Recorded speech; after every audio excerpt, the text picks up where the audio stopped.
Starting today, 85% of California residents have been ordered to not leave their homes for at least the next 3 weeks, except for essential purposes. Now, this includes residents right here in Riverside County and the Coachella Valley. Southern California's ICU capacity triggering that stay-at-home order.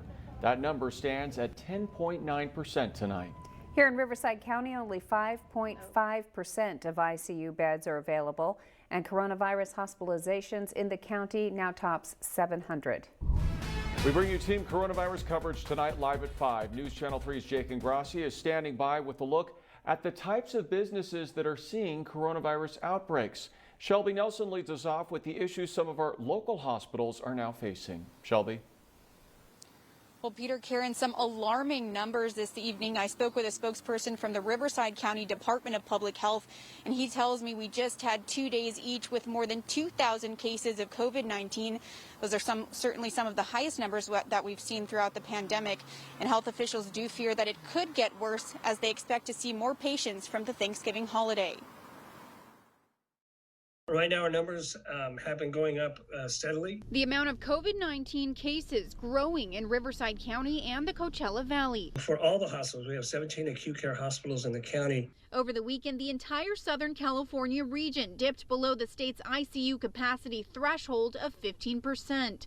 It went as low as 10.9% as of Monday morning, and hospitals in the Coachella Valley feeling the impact. Eisenhower Health's ICU bed usage was at about 65%, but Chief Medical Officer Dr. Alan Williamson says that's just one concern. Our biggest challenge in this wave is going to be staffing issues. And so if we look at really how many beds we can currently staff, we are at about 88% of our capacity in terms of actual staffed beds. The hospital has already reached out to the county for help.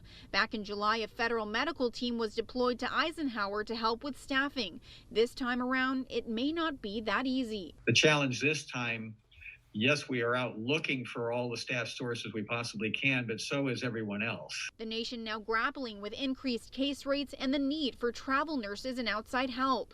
At Desert Regional Medical Center, there are 2 available beds. Officials say they plan to expand that by adding 10 more. So we've looked at distributing patients throughout the system. So if one hospital was experiencing a surge, and we had to, we could possibly redistribute patients. The county's emergency management department now on standby in the event that hospitals have to tap into their surge plans. It's going to be very, very difficult if we truly reach our capacity, and this is why county officials and state officials are doing things that I know are not terribly popular.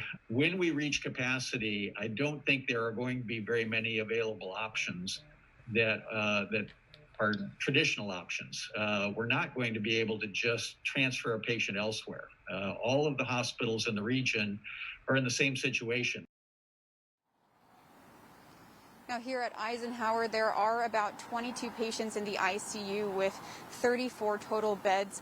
But officials do tell me that they do have several beds that they could possibly repurpose in the event that they need to. But just remember that a lot of those patients, some of them are not even COVID-19 patients. It's going to be a mixture of the two.